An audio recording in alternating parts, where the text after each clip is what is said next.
In the dim glow of a forgotten Florence library in 1513, a banished diplomat named Niccolò Machiavelli scratched words onto parchment that would echo through centuries. He wasn't writing a love poem. He was writing The Prince, a razor-sharp manual on power, survival, and the raw mechanics of human ambition.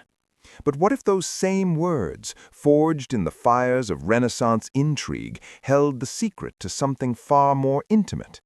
What if Machiavelli could teach a modern man how to make a woman chase him, not with flowers or flattery, but with the cold, calculated art of desire itself? This is not a self-help list. This is a story. The story of Marcus Vale, a 32-year-old software engineer in a bustling coastal city who stumbled upon Machiavelli's ghost and learned the forbidden game. It's the tale of how he turned a fiery, independent woman named Isabella into the one who couldn't stop pursuing him. And along the way, every lesson is straight from the pages of The Prince, the discourses, and the man who understood power better than any lover ever has. Marcus had always been the nice guy. He brought coffee, remembered anniversaries, texted back instantly. His last relationship with Sophia ended in a single sentence. "You're too available, Marcus. I feel like I'm the prize, not you." She walked out. He sat alone in his apartment, scrolling through dating apps, wondering why the women who once chased him now ghosted after one date. One rainy Thursday, he ducked into an old bookstore on a side street he'd never noticed before. The owner, an elderly Italian with sharp eyes and a knowing smile, handed him a worn leather volume. "Il Principe," the man said, "not for princes only, for any man who wants to rule his own fate and hers." He opened it that night. The words hit like lightning. Chapter 1. Fortune is a woman, and if you wish to keep her under, it is necessary to beat and ill-use her, and it is seen that she allows herself to be mastered by the adventurous rather than by those who go to work more coldly. She is, therefore, always womanlike, a lover of young men, because they are less cautious, more violent, and with more audacity command her. Marcus read it twice. He laughed at first. Beat her? But then the metaphor sank in. Fortune wasn't gentle. She rewarded the bold, the impetuous, the man who seized the moment instead of waiting for permission. The next evening, Isabella matched with him on an app. She was a 29-year-old marketing strategist, sharp-tongued, ambitious, the kind of woman who ran meetings and dated men who bored her within weeks. Their first date was at a rooftop bar. Marcus arrived early, nervous, ready to charm with compliments, but Machiavelli's voice whispered in his head, "Do not wait for fortune, command her." Instead of the usual script, Marcus did something different. He arrived 5 minutes late, deliberately. He greeted her with a confident smile, not an apology. When she asked about his job, he gave a short, intriguing answer and flipped the question back. "Tell me, Isabella, what's the boldest risk you've ever taken in business?" He listened, but he didn't nod along eagerly. He challenged her lightly. When the check came, he paid, but not with fanfare. He simply slid his card over like it was nothing. She texted him first the next day. "Last night was different. When are you free again?" Marcus waited 24 hours to reply. Machiavelli had taught him, fortune favors the audacious, not the desperate. He replied with one line, "Tuesday, 8 p.m., my place. I'll cook something dangerous." She showed up. That was lesson 1 burned into his soul. Treat desire like fortune. Be bold. Strike when the moment is hot. Women chase the man who acts like the river is his to dam, not the one who lets it flood over him. Chapter 2.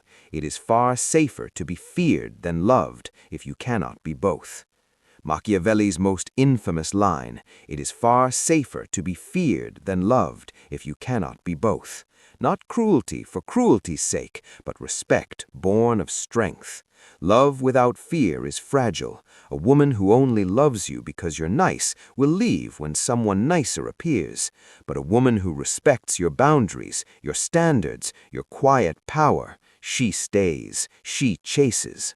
Marcus had always feared losing Isabella's affection, so he bent over backwards.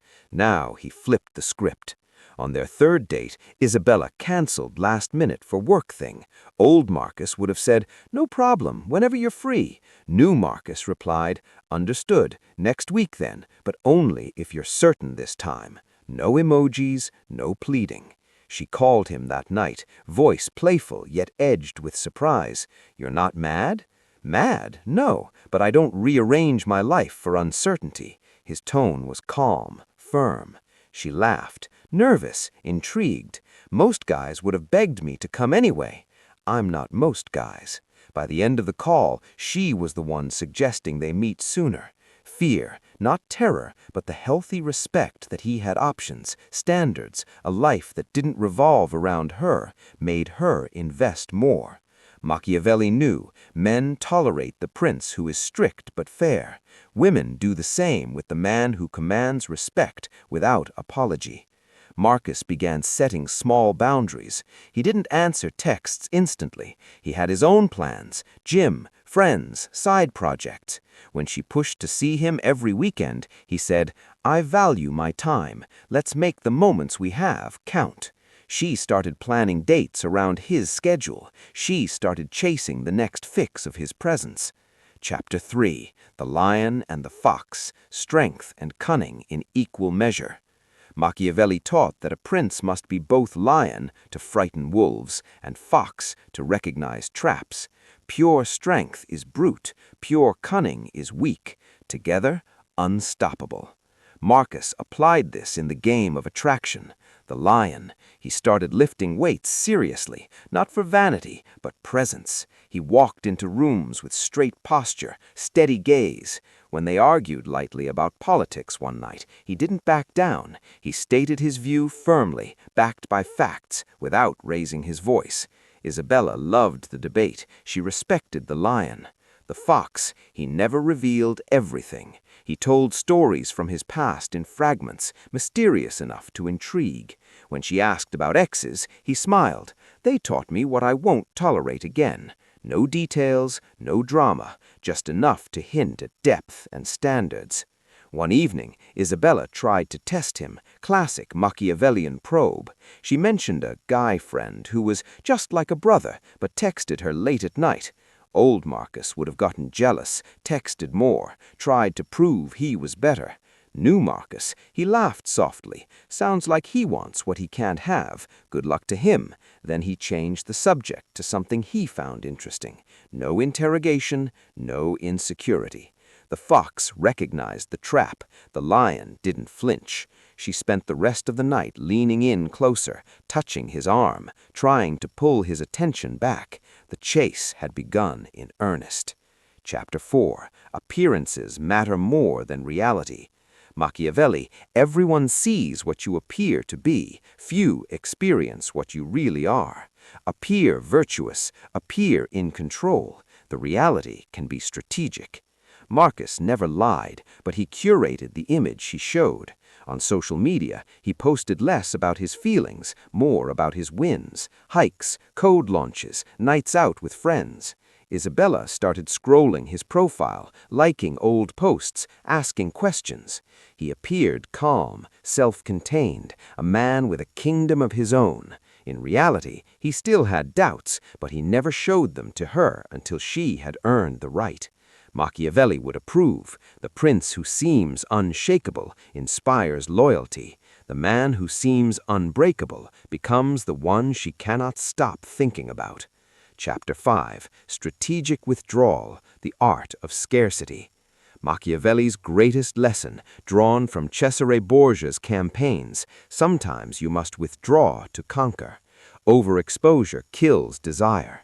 Marcus began pulling back at the peak of connection. After an incredible weekend together, laughter, passion, deep talks, he went quiet for 3 days. No explanation. He was busy building his own empire, a new app project. Isabella's texts went from casual to concerned. "Everything okay?" Then, "I miss our talks." Then, "When can I see you?" When he finally replied, warm but brief, she suggested a spontaneous dinner at her place. She cooked, she chased. Machiavelli knew fortune turns when you least expect it, but the man who creates his own scarcity controls the tide. Chapter 6. Never meddle with what is not yours, and make her fear losing you. Machiavelli warned, a prince must not seize the property or women of his subjects lightly, or hatred follows. In love, do not become possessive in a needy way. Instead, make her fear losing you. Marcus never accused, but he lived a full life.